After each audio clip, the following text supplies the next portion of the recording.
Hello everyone, welcome to PG mathematics. हम पढ़ रहे थे वेक्टर फंक्शन। वेक्टर फंक्शन की डोमेन, लिमिट, कॉन्टिन्यूटी और डिफरेंशियबिलिटी, पार्शियल डिफरेंशियबिलिटी, उसके बारे में हमने बात की थी। ठीक है, लास्ट में जब हम डिफरेंशियबिलिटी पढ़ रहे थे तो हमने क्या पढ़ा था डिफरेंशियबिलिटी में कि एफ वेक्टर टी हमारे पास एक फंक्शन है। कैसा फंक्शन है? f1 i cap plus f2 j cap plus f3 k cap, इस तरह का था। f1 f2 f3 t के फंक्शन हो सकते हैं, या फिर f यदि हम सेवरल वेरिएबल में लेते थे, एक वेरिएबल है x है या xy है, xyz है, तो ये भी उसी टाइप से फंक्शंस होते थे। उन्हीं फंक्शन से यहाँ पर t लिया है तो ये t के फंक्शन होते थे। तो डिफरेंशियबिलिटी के लिए हम कह रहे थे कि f1 f2 f3 यदि डिफरेंशिएबल है उस पॉइंट पे, तो हमारा f वेक्टर भी कैसा होगा? डिफरेंशिएबल वेक्टर होने वाला है ना। f वेक्टर भी डिफरेंशिएबल वेक्टर होने वाला है, ये हम बात कर रहे थे। और डिफरेंशिएबिलिटी के लिए होगा क्या कि कंडीशन क्या होनी चाहिए कि डिफरेंशिएबल तो है ही, इसके साथ साथ यदि d बाय डी टी हम करें किसका? f वेक्टर t का, d by d t f vector t का यदि हम डेरिवेटिव निकालें तो वो डेरिवेटिव भी किस तरह होगा? d by d t f1 i cap plus d by d t f2 j cap plus d by d t f3 k cap. क्या था? f3 k cap. इस तरह हमारी डिफरेंशियबिलिटी भी होती है। ठीक है, यानी कि डिफरेंशिएबल फंक्शन तो हो गया, तो इसका डिफरेंशिएशन किस तरह करेंगे? तीनों का डिफरेंशिएशन उस पॉइंट पे हम वैल्यू निकाल लेंगे यदि किसी पॉइंट पे पूछा है, या फिर नॉर्मल डिफरेंशिएशन हमें पूछा गया है जनरल, तो हम इस तरह डायरेक्ट लिखेंगे। ठीक है, तीनों का डिफरेंशिएबल आई जे के साथ। ठीक है, तो ये बात हो गई हमारी डिफरेंशिएबिलिटी की। अब हम आज के लेक्चर को स्टार्ट करते हैं और हम पढ़ते हैं, आगे बढ़ते हैं इसके अलजेब्रा पे। कहाँ पढ़ेंगे हम? इसके अलजेब्रा पे हम पढ़ेंगे लिमिट में किस तरह अलजेब्रा यूज होता है, यानी दो फंक्शंस का सम है तो दोनों के लिए एक साथ लिमिट निकालने पर किस तरह होगा। लिमिट में भी हम देखेंगे और इसकी डिफरेंशियबिलिटी में भी। अब देखिए, हम करते हैं लिमिट से स्टार्ट करते हैं, फिर हम करेंगे आगे।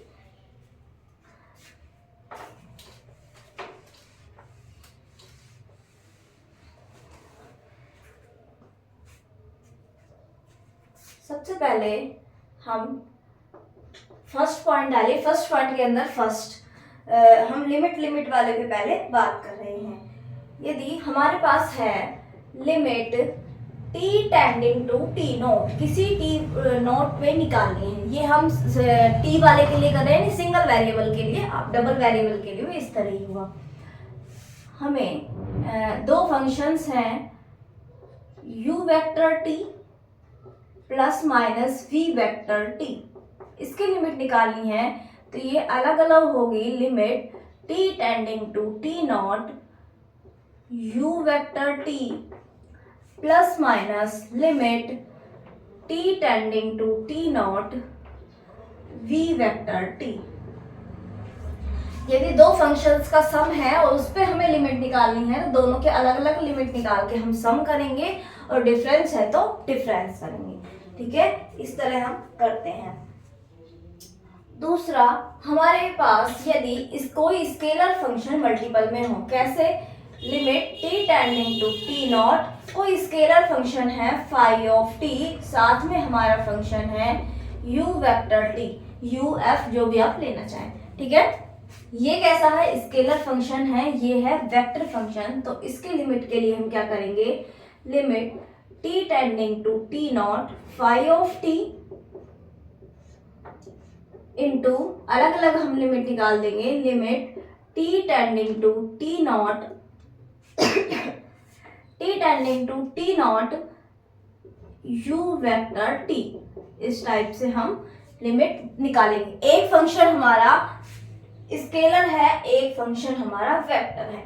अब यदि दोनों फंक्शन ही वेक्टर फंक्शन हो, यदि हमारे पास दोनों फंक्शन ही वेक्टर फंक्शन हो तो क्या होगा, limit t tending to t nought, यदि वेक्टर फंक्शन है u vector t into v vector t,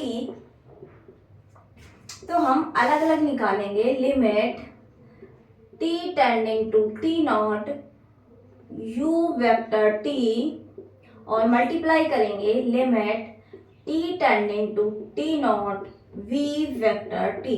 limit में आपको कोई दिक्कत नहीं है, सिंपल सिंपल से फॉर्मूलाज बन रहे हैं, आप आराम से इन्हें याद भी कर सकते हैं।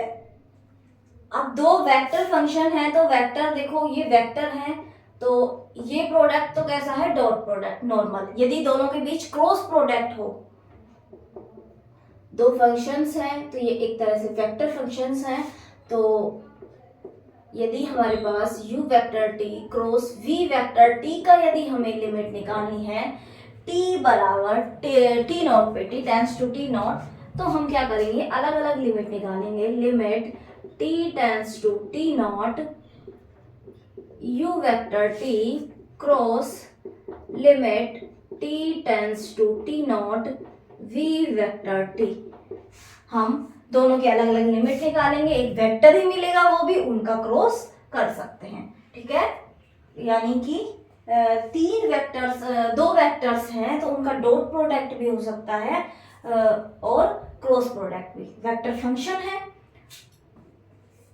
हमारे पास, एज ए वेक्टर ही ये काम करेंगे। कांस्टेंट की जगह हमारे पास क्या होगा, एक्स वाई जेड, यहाँ पे हम टी में लेके चलते हैं तो टी का कोई फंक्शन होगा, बस इतना ही तो डिफरेंस आने वाला है। यदि स्केलर ट्रिपल प्रोडक्ट हो, यदि मुझे लिमिट निकालनी पड़े t tending to t nought, क्या निकालनी पड़े, t tending to t nought and three functions are here, और उनका क्या है, scalar triple product. Scalar triple product of u vector t, v vector t and w vector t। मान लिया ये तीन फंक्शंस हैं, इनका स्केलर ट्रिपल प्रोडक्ट है, तो हम क्या करेंगे, एक सेकेंड,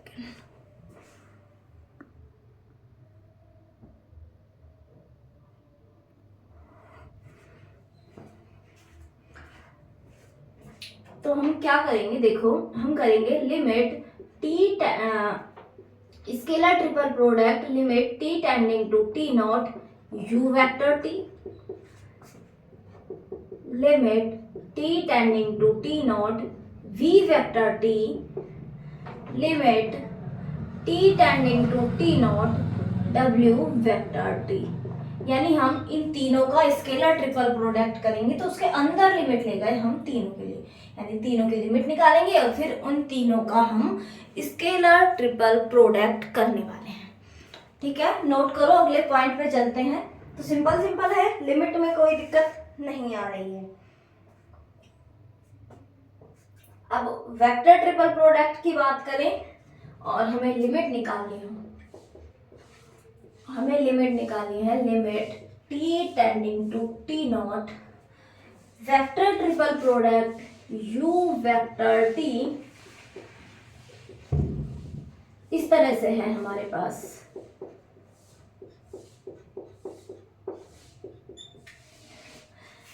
या ये ब्रैकेट उधर भी हो सकता है, तो दोनों के लिए सेम ही होगा, मतलब उस तरह से ही होगा जिस तरह हम इसमें अप्लाई करेंगे, ठीक है। तो आपको ध्यान में रखना है, limit t tending to t nought u vector t cross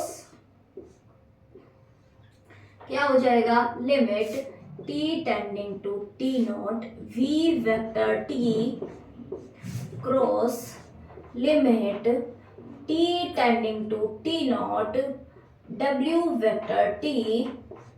इस तरह से स्केलर ट्रिपल प्रोडक्ट में भी लिमिट निकालेंगे और फिर उसका जो स्केलर ट्रिपल प्रोडक्ट हो रहा है वही स्केलर और वेक्टर दोनों में उसी तरह से हम करने वाले हैं। तो ये तो हमारी बातें हो गई लिमिट की। लेकिन यदि डिफरेंशिएबिलिटी की बात हो, हमें डिफरेंशिएबिलिटी करनी हो, डिफरेंशिएट करना हो, तो हम किस तरह करेंगे। एक और, ये तो हमारे पास स्केलर फंक्शन मल्टीप्लाई में हुआ है तो फंक्शन की हम लिमिट निकाल सकते हैं। यदि कोई स्केलर ही मल्टीप्लाई हो, मान लिया 2 से मैंने मल्टीप्लाई किया तो उसकी लिमिट क्या होगी, 2 ही होगी, उसमें लिमिट क्या निकालना है, तो हम डायरेक्ट 2 बाहर लेके और लिमिट सिर्फ हमारे फंक्शन की भी निकाल सकते हैं। तो ये आप नोट कर लें।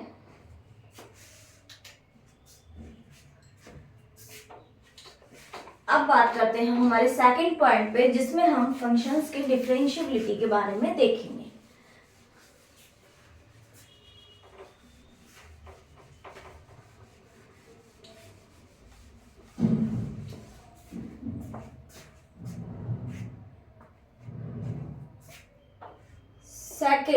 सेकंड में फर्स्ट लिखे differentiability D by d t. यदि मुझे करना हो डिफरेंशिएशन टी के रेस्पेक्ट किसका, एक u वेक्टर है और v वेक्टर है, तो हम क्या करेंगे, u वेक्टर मतलब हमारा ये ut ही है, वही चल रहा है ना, ut vt, t का फंक्शन है, वेक्टर फंक्शन है, plus d v vector by dt। ठीक है, इस तरह हम करेंगे। और यदि यहाँ पे हमारे पास माइनस हो, हमारे पास u माइनस v हो, तो हम यहाँ पे भी माइनस का यूज करेंगे, प्लस है तो प्लस का, माइनस है तो माइनस का, लिमिट की तरह। तो ये पहला जो फॉर्मूला है ये तो सेम है, कैसा है, सेम है। अब यदि हमारे पास d बाय डी टी कोई लैम्डा मल्टीप्लाई कर दिया मैंने u वेक्टर में, तो हम क्या करेंगे, lambda du vector by dt, and lambda क्या है, ये कोई रियल नंबर से मल्टीप्लाई, हम रियल पे ही बात कर रहे हैं फिलहाल, मतलब कोई कांस्टेंट है, कॉम्प्लेक्स भी होगा तो भी क्या है, कांस्टेंट नंबर है, या हम कह सकते हैं लैम्डा इज कांस्टेंट। यदि किसी कांस्टेंट से मल्टीप्लाई कर रहे हैं तो कोई दिक्कत नहीं है, इस तरह करेंगे।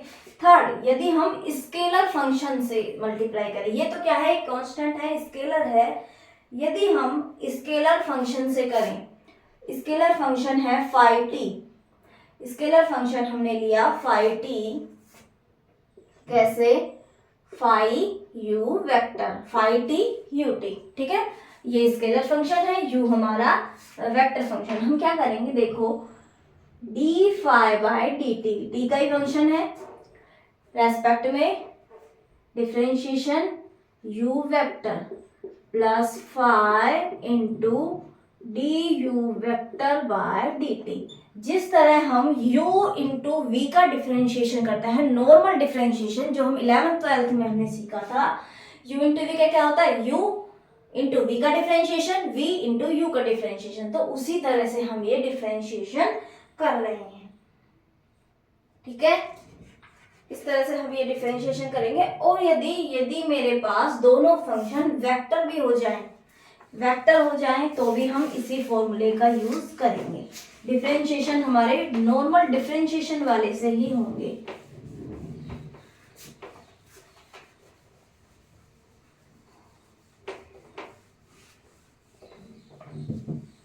यदि फंक्शंस मल्टीप्लाई में है तो हम उसी तरह से करेंगे। देखो फोर्थ, यदि मुझे करना है डी बाई डी टी किसका, u vector dot v vector, दोनों के बीच में डॉट प्रोडक्ट है। ठीक है, तो हम क्या करेंगे, D u vector by d t dot u vector plus v vector, u vector का हमने क्या कर दिया, डेरिवेटिव, v वेक्टर क्या है, v वेक्टर से dot product, and u vector dot dv vector by dt।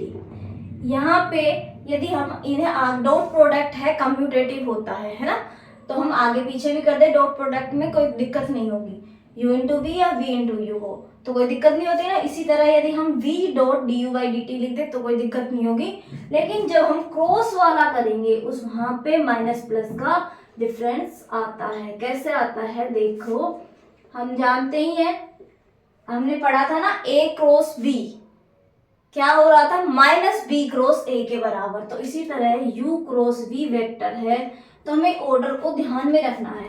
यदि मैं पहले डी बाय डी टी कर रही हूँ यू वेक्टर से, यू वेक्टर का, तो क्रॉस में मुझे वी वेक्टर करना है। जिस ऑर्डर में यू और वी है उसी ऑर्डर में यहाँ करना है। And u vector cross d v vector by d t. यदि आप इनका ऑर्डर चेंज करते हैं तो आपको माइनस लगाना पड़ेगा, है ना। ये हम क्रॉस प्रोडक्ट में पढ़ चुके हैं। तो ये डिफरेंशिएशन हम किस तरह कर रहे थे, उसी फॉर्मूले से ओपन हो रहे हैं। तो आप नोट कर लें इसे। फिर हम आगे बढ़ते हैं स्केलर ट्रिपल प्रोडक्ट पे। इसमें आपको थोड़ा सा ध्यान देना है, याद करने वाली चीजें हैं आपके लिए। किस तरह d बाय डी टी यदि मुझे करना है किसका, scalar triple product u vector v vector w vector. Limit में क्या किया था, तीनों की लिमिट निकाली थी और उनका स्केलर ट्रिपल प्रोडक्ट किया था। लेकिन यहाँ पे ऐसा नहीं होगा, यहाँ पे होगा आपके पास scalar triple product du vector by dt, v vector w vector. ठीक है, हमने सब पहले u का किया, दो को एज इट इज रखा, plus u d v vector by dt and w vector. अब v का किया, बाकी दो को एज इट इज रखा, and plus u vector as it is, v vector as it is, and dw by dt। इस तरह हम स्केलर ट्रिपल प्रोडक्ट पे डेरिवेटिव अप्लाई करेंगे। लिमिट के से अलग है, लिमिट में हम तीनों का लिमिट निकाल के डायरेक्ट स्केलर ट्रिपल प्रोडक्ट कर रहे थे, लेकिन यहाँ पे हमें अलग अलग लिखना है। यानी एक डेरिवेटिव है वो तीन टर्म्स में स्प्लिट होगा, तीन हमारे टर्म्स मिलेंगे। ठीक है, इसी तरह वेक्टर ट्रिपल प्रोडक्ट में भी होगा। आप नीचे वाला नोट करें।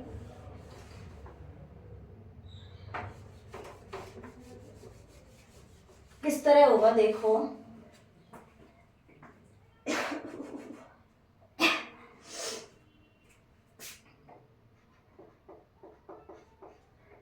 यदि है d बाय डी टी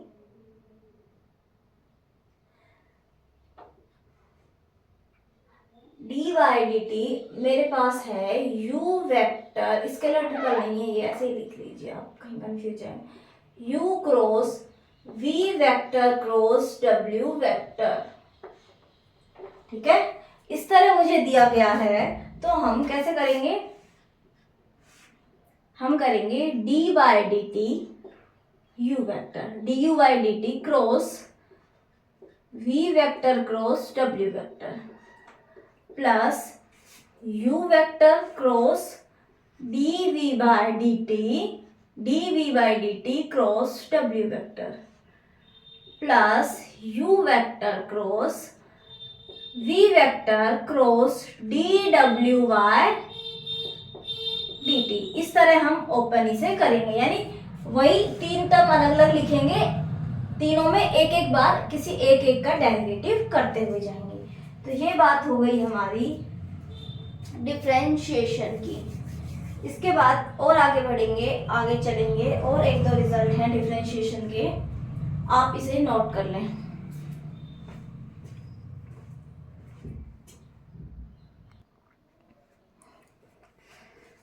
तो आगे चलते हैं नेक्स्ट रिजल्ट पे। नेक्स्ट रिजल्ट है हमारा, हम लिखते हैं ना u वेक्टर को, क्या लिखते हैं, u वेक्टर का मोड u कैप। स्टार्टिंग वाली क्लास में पढ़ा था, ये क्या है हमारा मैग्नीट्यूड, ये है डायरेक्शन। तो u vector cross du vector by dt, ये हमारा बराबर होता है किसके, u वेक्टर का मैग्नीट्यूड का square u cap cross du cap by dt। ये रिजल्ट होता है हमारा। तो इसे प्रूफ करने के लिए देखो LHS में है हमारे पास u vector cross du vector by dt। अब हम क्या करते हैं, u vector cross d by dt, इसे लिखेंगे u वेक्टर u कैप। अब इस पे हम, ये हमारा स्केलर है, ये वेक्टर है, मतलब डायरेक्शन है इसमें, तो वेक्टर है, ये स्केलर है। तो हम किस तरह कर रहे थे, अभी हमने पढ़ा था फॉर्मूला, इसे हम करेंगे u vector cross du vector का mod by dt u cap. ये डॉट में ही होते हैं, या तो स्केलर ही है, ये तो मल्टीप्लाई में स्केलर और इसका तो डॉट और क्रॉस क्या डायरेक्ट मल्टीप्लाई है। तो हम u वेक्टर और du कैप बाय dt, ठीक है। अब हम इसे अंदर मल्टीप्लाई करेंगे, ये क्या है, कांस्टेंट है, इधर भी ये टर्म कांस्टेंट है, तो u वेक्टर की किसके साथ होगी, u कैप के साथ। देखो u वेक्टर को भी आप लिख सकते हैं u वेक्टर का mod and u cap cross du vector का mod by dt u cap plus u vector का mod u cap cross u vector का mod du cap by dt, ठीक है। अब आपने एक रिजल्ट, हमने ये भी पढ़ा था, M A vector cross N B vector बराबर M N A vector cross B vector, एक रिजल्ट ये भी होता है। तो हम ये कांस्टेंट को आगे ले जाएंगे, क्या करेंगे, u वेक्टर का मोड du वेक्टर के मोड का डेरिवेटिव, ब्रैकेट में क्या बचा, u cap cross u cap, इधर बचा, ये दोनों मल्टीप्लाई में है, scalars square u cap cross du cap by dt। Same vectors का क्रॉस प्रोडक्ट 0, क्योंकि थीटा कैसा होता है, 0 डिग्री साइन 0 0, ये वाली टर्म हमारी हो गई 0 के बराबर, और ये टर्म हमारे RHS के बराबर ही है। किसके बराबर है, RHS के बराबर है। तो इस तरह हमारा ये रिजल्ट होता है। तो आपको ये रिजल्ट ध्यान में रखना है, इंपॉर्टेंट रिजल्ट है, रिजल्ट इंपॉर्टेंट है, तो ये आपको ध्यान में रखना है। आप डायरेक्ट ऐसे भी याद कर सकते हैं, यहाँ पे हम यदि डायरेक्ट u वेक्टर ये लगाएं, पर डेरिवेटिव वाला ऑपरेटर को गलत यूज ना करें, है ना। ये तो 0 बनने की वजह से हो रहा है ना, 2 टर्म्स आती है, पर आप थोड़ा ध्यान रखने के लिए कर सकते हैं, मैग्नीट्यूड हम बाहर ले रहे हैं तो कैप वाला बच गया, याद करने के लिए, ठीक है। एक और लिख लेते हैं,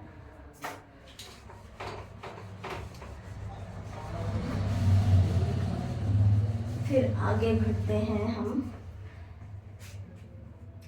हम हमारे पास d by dt u vector by phi कैसा है, स्केलर फंक्शन है, फाई है scalar function, u vector function है। वैसे हम f बाय g का डेरिवेटिव किस तरह करते थे, 2 फंक्शंस हैं f अपॉन g, नीचे वाले का square phi du vector by dt minus u vector d phi by dt, वही फॉर्मूला हम यहाँ अप्लाई कर दिया हमने। तो नोट कर लें, यानी डेरिवेटिव हमें f बाई जी की तरह ही करना है, f इंटू जी की तरह ही करना है u इंटू वी का, तो इस तरह ही हमें करना है। बस एक तो जो इम्पोर्टेंट रिजल्ट है, scalar triple product, vector triple product, वो आपको ध्यान रखना है और ये चीजें ध्यान में रखनी है। ओके, तो आप ये नोट कर लें।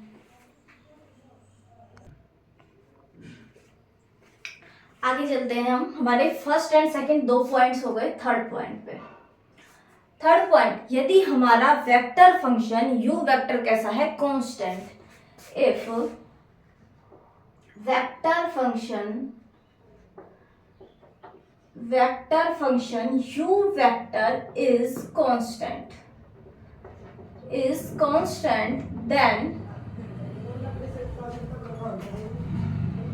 du वेक्टर बाय dt बराबर 0, उस वेक्टर का डिफरेंशिएशन कैसा होगा, 0।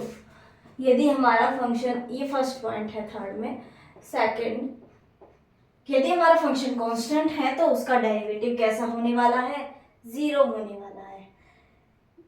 इसके अलावा यदि कोई एक नॉन जीरो वेक्टर फंक्शन है, a non zero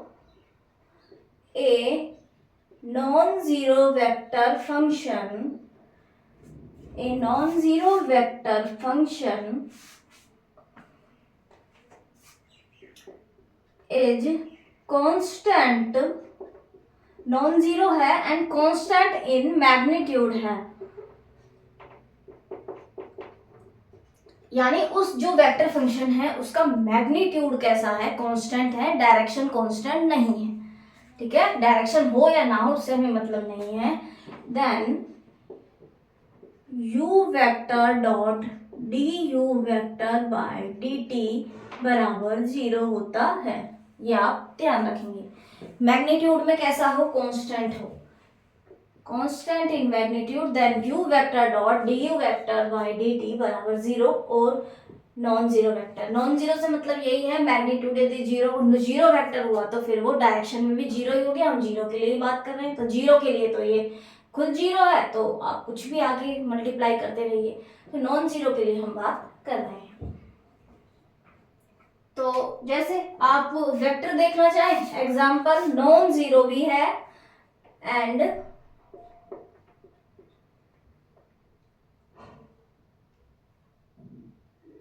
constant fix है, cos t i cap plus sin t j cap plus 0 k cap, constant vector है।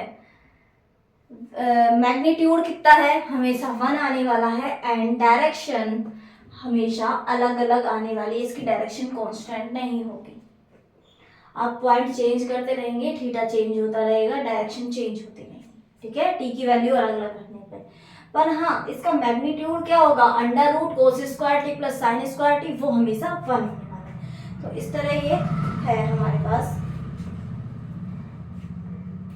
इसका प्रूफ देखने के लिए आप ऐसे देख सकते हैं, मान लिया u वेक्टर कैसा है, u vector t constant in magnitude, constant in magnitude.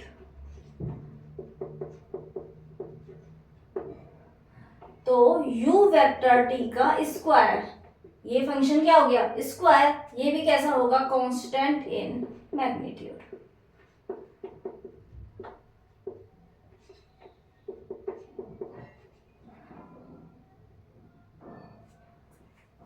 इसका स्क्वायर भी कांस्टेंट इन मैग्नीट्यूड होगा, या हम ऐसे कह सकते हैं ये कांस्टेंट इन मैग्नीट्यूड है तो हमारे पास मोड u वेक्टर, इसका जो मैग्नीट्यूड है ये कैसा है, कांस्टेंट है, तो हमारे पास u वेक्टर t का मोड का स्क्वायर है, ये भी कैसा होगा, कांस्टेंट होगा। ये कैसा होगा, कांस्टेंट होगा, और इसे आप लिख सकते हैं u vector t dot u vector t, ये कैसा हो गया हमारा, कांस्टेंट हो गया।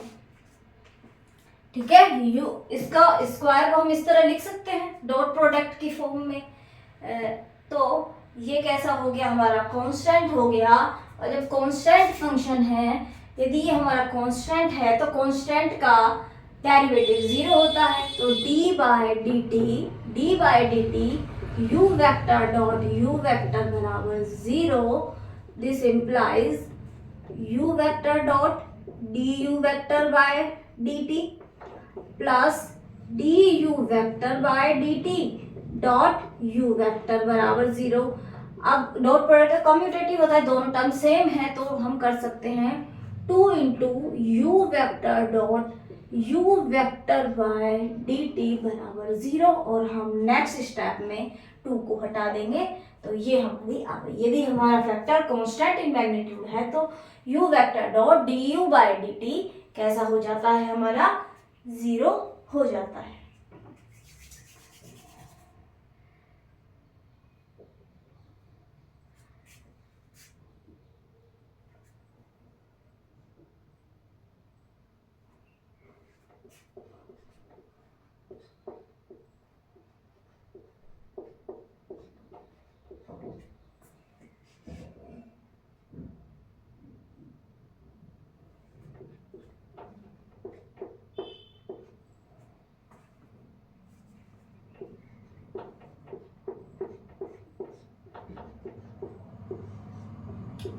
इन जनरल एक ये रिजल्ट होता है, u vector dot d u vector by d T की वैल्यू होती है u वेक्टर का mode D u vector by d t.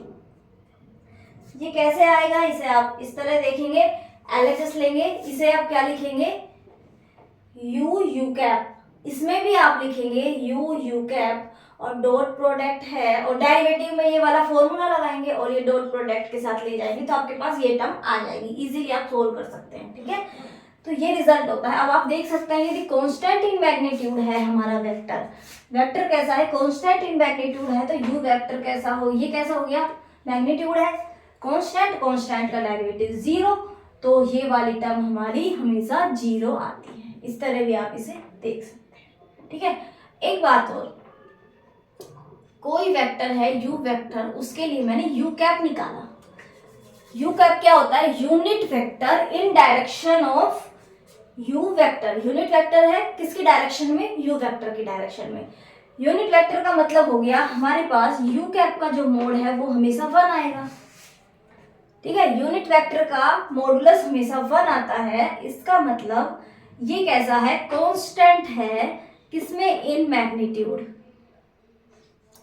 u cap is constant in magnitude, magnitude में हमेशा कांस्टेंट है, तो आप कह सकते हैं u cap dot d you cap by d T, ये तो हमेशा ही 0 आने वाला है। तो थर्ड पॉइंट यही लिख लीजिए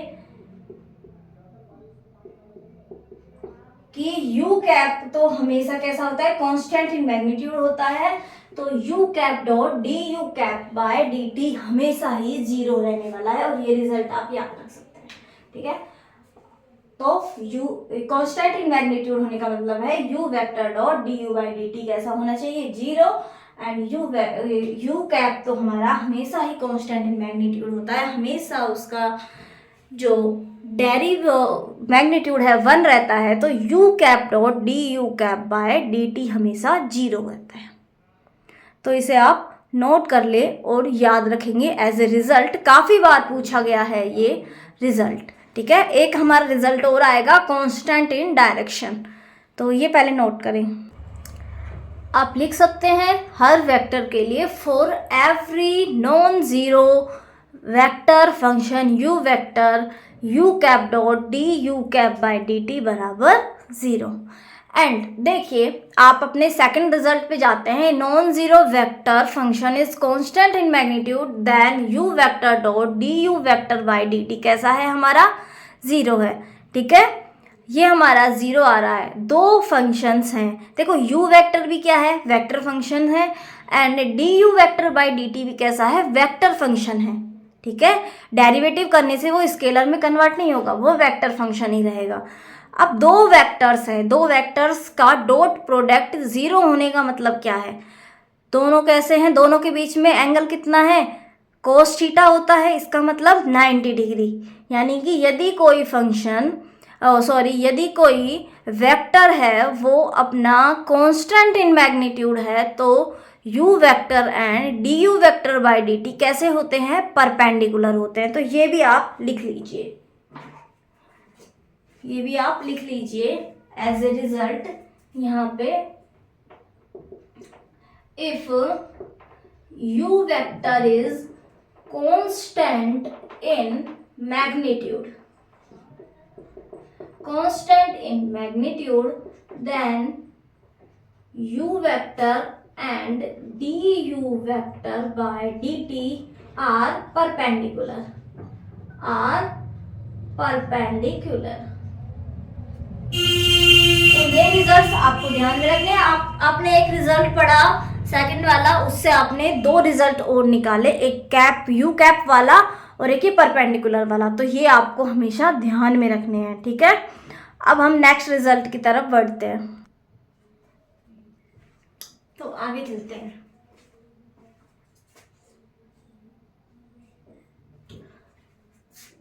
कौन सा पॉइंट था मुझे ध्यान नहीं है, थर्ड में ही चल रहे थे है ना, थर्ड में थर्ड लिख लीजिए।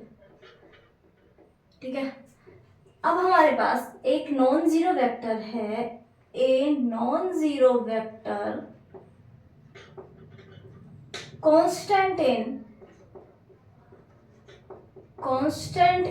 डायरेक्शन में कांस्टेंट है, तो क्या होगा, u vector cross du vector by dt, इसकी वैल्यू 0 आएगी। जब कांस्टेंट इन मैग्नीट्यूड होता है तो डॉट प्रोडक्ट 0 होता है, और कांस्टेंट इन डायरेक्शन होता है तो इनका क्रॉस प्रोडक्ट 0 होता है। ठीक है, आप इस तरह से याद रख सकते हैं।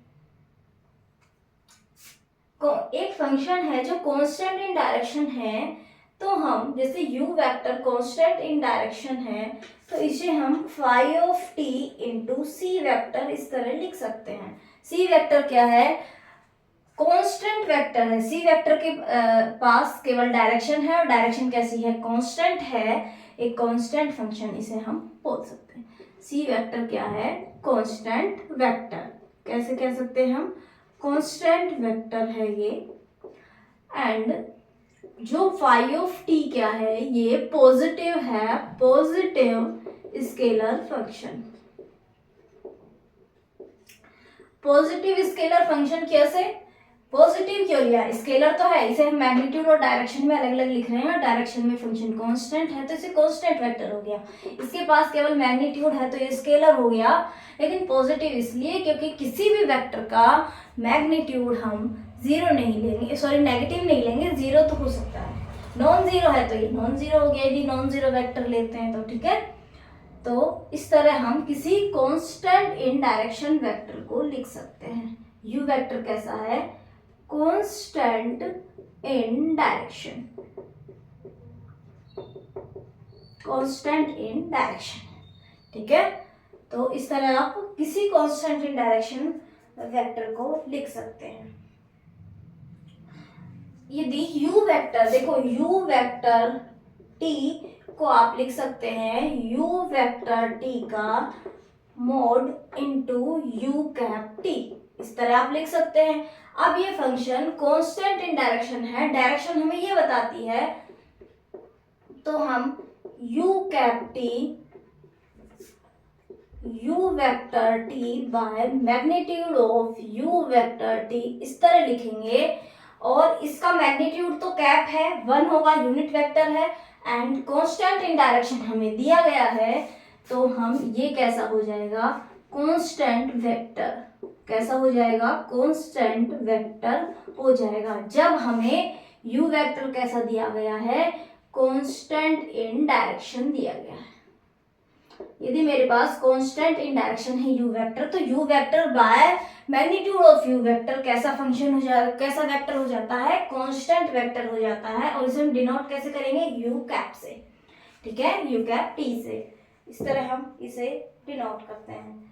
एक बात, कांस्टेंट इन डायरेक्शन हमारे पास है, क्रॉस प्रोडक्ट 0 है, क्रॉस प्रोडक्ट में क्या आएगा, साइन थीटा।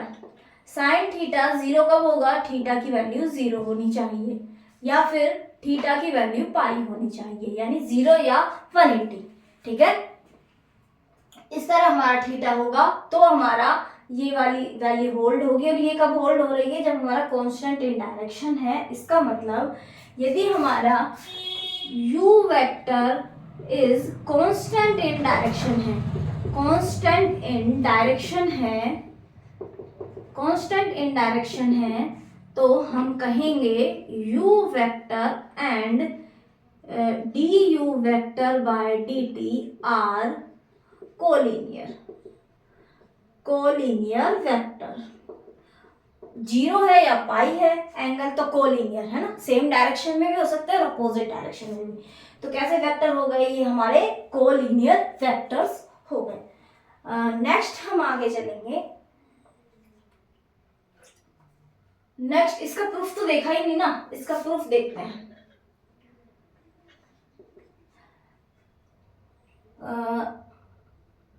ये प्रूफ करना है। देखो, हमने अभी थोड़ी देर पहले रिजल्ट पढ़ा था, du vector bye u vector cross du vector by dt, इसकी वैल्यू थी u वेक्टर का mode square u cap cross du cap by dt। ये हमने एक रिजल्ट पढ़ा था। हम जानते हैं हमने जो वेक्टर लिया है वो कैसा है, कांस्टेंट इन डायरेक्शन है, कांस्टेंट इन डायरेक्शन का मतलब हो गया यू कैप कैसा है, कांस्टेंट है। कांस्टेंट है तो D you cap by d t कैसा हो गया, जीरो। इसे यहाँ जीरो पुट किया तो ये पूरी टर्म जीरो, तो बराबर आ गया हमारा जीरो।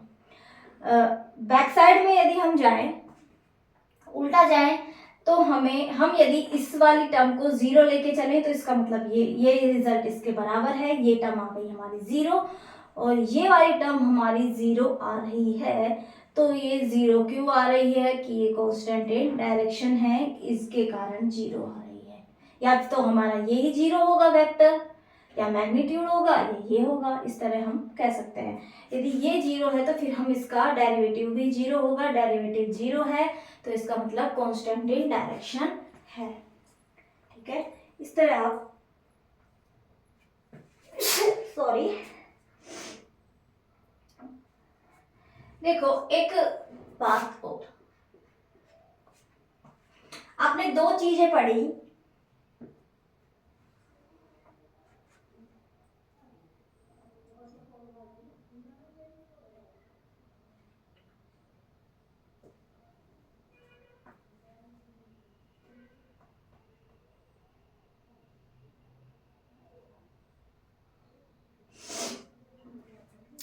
आपने दो चीजें पढ़ी, एक वेक्टर है कांस्टेंट इन मैग्नीट्यूड, एक है कांस्टेंट इन डायरेक्शन। ठीक है, यहाँ पे देखते हैं। एक हमने पढ़ा you vector dot d u vector by d t बराबर जीरो। इसका मतलब था ये दोनों वेक्टर कैसे हैं, आपस में परपेंडिकुलर। ठीक है, हमने पढ़ा you vector cross D u vector by d t बराबर जीरो। इसका मतलब कैसे हैं, कोलिनियर। यहां से परपेंडिकुलर है, यहां से कोलिनियर है। यदि मुझे एग्जामिनर कहता है कि you vector and D you by d T vector collinear भी है एंड परपेंडिकुलर भी है, कैसे हैं, कोलिनियर भी है एंड परपेंडिकुलर भी है, तो इसका मतलब डॉट प्रोडक्ट भी जीरो है, क्रॉस प्रोडक्ट भी जीरो है। डॉट प्रोडक्ट जीरो होने का मतलब है कांस्टेंट इन मैग्नीट्यूड है, क्रॉस होने का मतलब है कांस्टेंट इन डायरेक्शन में। तो इसका मतलब जो हमारा वेक्टर, यदि you he vector constant in magnitude भी है, कांस्टेंट इन डायरेक्शन भी है, इसका मतलब यदि ये दोनों कंडीशंस होल्ड होती है, इसका मतलब यू वेक्टर कैसा है, हमारा कांस्टेंट वेक्टर है। रिजल्ट क्या बनेगा, या तो ये दोनों दिया हो, ये दोनों कंडीशन होल्ड हो रही हैं, तो आप क्या उसे कांस्टेंट वेक्टर कहेंगे, ठीक है, हम कह देंगे कांस्टेंट वेक्टर। या फिर वो हमसे कह सकता है कि you vector and D u vector by d T both perpendicular and collinear,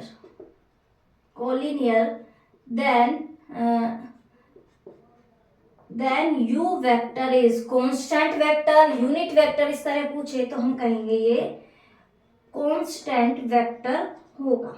कैसा होगा, कांस्टेंट वेक्टर होगा। ठीक है, तो ये एक रिजल्ट इस तरह भी बन जाता है।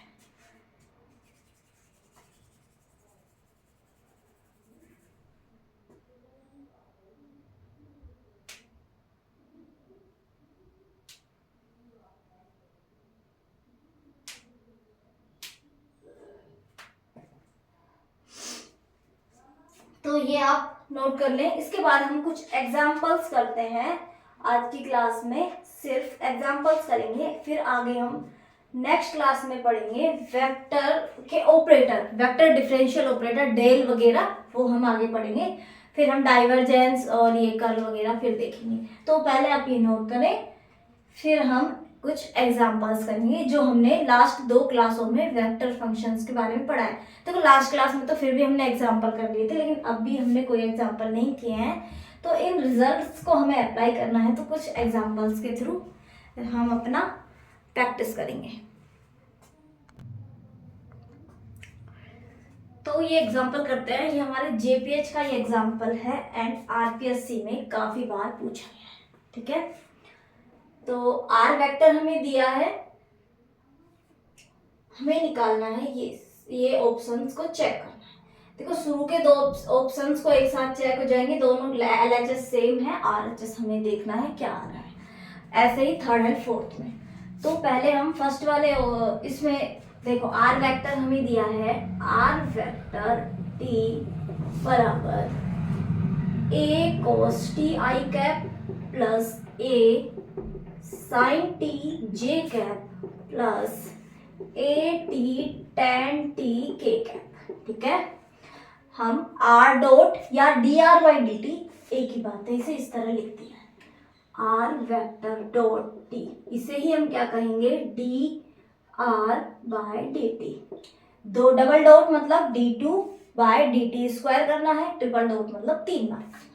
ठीक है, अब एक बार डेरिवेटिव क्या आया, ए cos t का डेरिवेटिव माइनस का sine T I cap plus a sine d का cos t j cap plus sorry ये टी अल्फा tan अल्फा, इसका करेंगे तो ये होगा ए tan अल्फा कांस्टेंट है टी का 1 के कैप। ठीक है, फिर हम निकालते हैं आर वेक्टर का double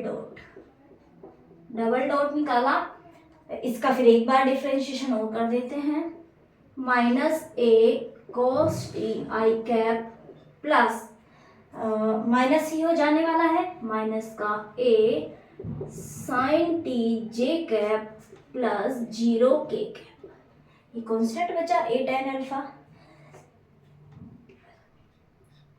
R vector triple dot करेंगे तो ये हो जाएगा हमारा A sine T I cap minus का A cos T J cap, K cap वाली टर्म 0 के कैप। ठीक है, अब हमने निकाल लिया। फर्स्ट में क्या, फर्स्ट ऑप्शन क्या कह रहा है, R dot cross R double dot, निकालते हैं I cap J cap K cap. R dot ये टर्म है माइनस का A sine T A cos T A tan alpha minus का A cos T minus A sine T 0। अब करें dot cross product इसका,